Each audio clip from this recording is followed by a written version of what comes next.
Hi, this is Linda Welsh from Linda Welsh Realty Group. Welcome. I would love to talk to you a little bit about some strategies to put your homes on the market, and then again for buyers on finding properties that might not be visible to you through some of the portals. So first we're going to talk to sellers on why you may want to consider something that we often do, which is called a three-phase marketing strategy. So the three-phase marketing strategy includes a period of time to have your property on a private exclusive network. This may include just the network that is within our company, which we have a whole lot of agents in our company. So it's visible to all the agents in the company, but it's also visible to every client, every buyer searching through our portals and working with a Compass agent. So the reasons to do this for a seller are, number one, to price test the market. Sometimes sellers are not, and even their agents are not exactly sure where to price a property. And we would like to get more feedback, especially if there aren't a lot of comparable sales,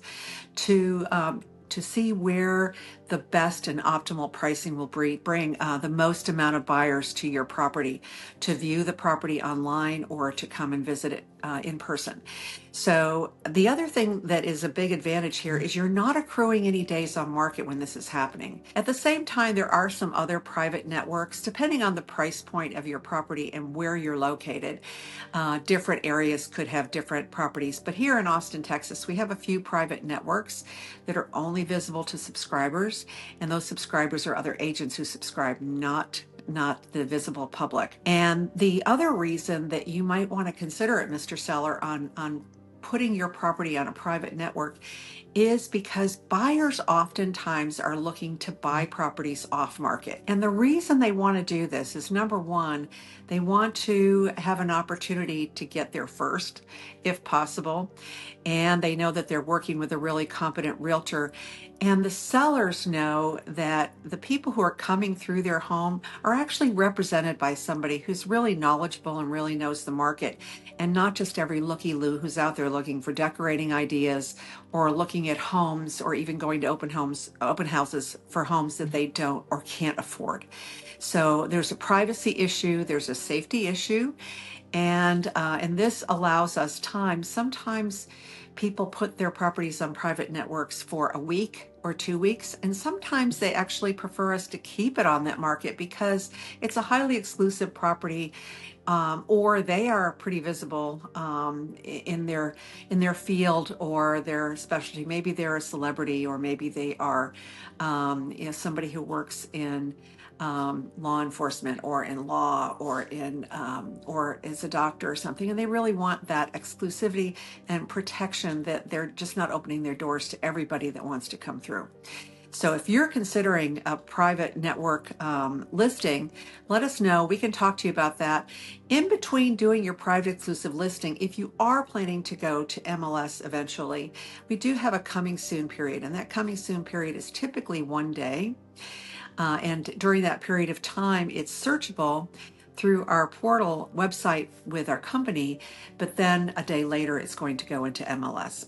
Once it goes into MLS, it's going to start accruing time on the market, and any price point reductions at that point are going to be visible to other agents. So a price reduction is probably always best to be done before it hits the MLS, although we do see something like 40 to 50% of listings actually do get reduced in price before they're sold. So also keep in mind, when you have statistics that show, for instance, that a home sells on average at 97% of list price or 98% of list price, what that's not taking into consideration is the fact that there may have been 2, 3, or 4 price reductions before it got to that list price. And therefore, the sold price might end up being 80% of the original list price, but that's not going to show in the stats that your realtor may give you when they say, oh, my average sold price is 98% of list price. Well, that's the list price when it's sold, not the original list price. So make sure when you're talking to realtors, either because you're working as a buyer or as a seller, that you're getting more accurate information. Statistics are great because they're accurate numbers, but they also can be construed in different ways and mean different things to different people. So now we're going to talk about why buyers would like to buy something that's off market. Couple of different reasons. Number one is there is a misconception that they may be saving some money because maybe I'm not using a realtor, so I'm going to save some money. Well, at the end of the day, even if you're buying a for sale by owner house, the reason the for sale by owner is trying to put it on that marketplace is because he wants to save money, and the buyers who are searching there, they want a bargain.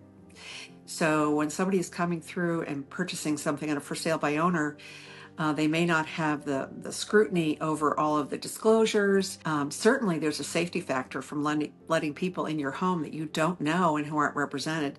There may also be forms that you're really required to provide, Mr. Seller. And if you're not providing all those forms, then you're not doing your required disclosures. And for a buyer, if you're not aware of that, if you don't know the things to look for, then you're also kind of behind the eight ball because you're not really confident in all the information that you're getting, that it's accurate and that it's timely. The other reasons buyers like to buy off market, particularly in a state like Texas, is that we're a non-disclosure state. So if you buy something off market, it is not going to be public knowledge on what you paid for your home. This will not be public with your county tax records. It will not be public with your friends and family or even other realtors. Nobody's really going to know what you paid for that property unless they have firsthand knowledge. This could monetarily help a buyer, and because their taxes may be lower. And if their taxes are lower and there are more people that are interested in purchasing off market, this is a reason why sellers may want to do it as well, because they know that they're going to attract more buyers. The other reason that people like to buy off market is a lot of times you'll get investors or flippers who want to buy a house that maybe is not in perfect condition, needs a lot of updating, and they're probably going to make an offer, a quick sale, probably a cash offer at somewhere between 60 and 70% of ARV, which means after repair value. And once they purchase that home, which now is not visible on the sale price, they're going to do all the things they can to pretty it up. They're going to replace flooring and maybe cabinets and roof and paint the exterior, etc., and then they're going to put it back on the market. Now, if nobody knows what he pays for it, then he can, maybe pocket a little bit more profit. So we see a lot of people contact us, a lot of investors who contact us and say, hey, do you have anything off market that we can look at and that we can make an offer on? So I hope that can answer some questions for you on the advantages of the three-phase marketing strategy, which includes private exclusives and other off-market portals, as well as coming soon. And then lastly, going on MLS. One last thing I wanted to mention, and that is the search engines. So the search engines, for instance, Zillow, they're in the business of selling leads. So when you have your property on MLS, if it is shared with Zillow, and not all of them are, by the way, but if it is shared with Zillow, what they are doing is they are selling that lead to lots of agents and getting a lot of money off of that. And then they're actually encouraging buyers to make low offers based on nothing more than just an algebraic equation or some other factor.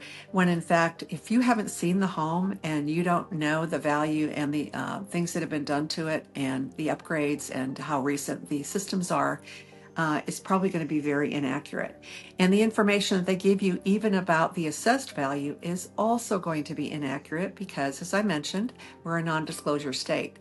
So the assessed value is not accurate, and they call that a zestimate. In states like Texas, where we're non-disclosure, where we are a non-disclosure state, a zestimate is not valid at all. So please keep that in mind if you're ever on those websites.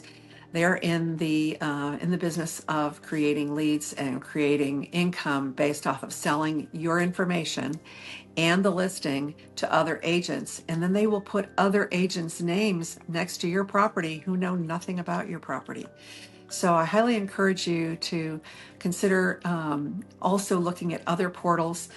We would love to have you come to compass.com or our website, which is lindawelshrealtygroup.com, when you search for properties, and maybe even homes.com, which will show you who the listing agent is, and you can get firsthand knowledge about the property. Again, this is Linda Welsh from Linda Welsh Realty Group, and I'd love to help you with your home. Please give us a call.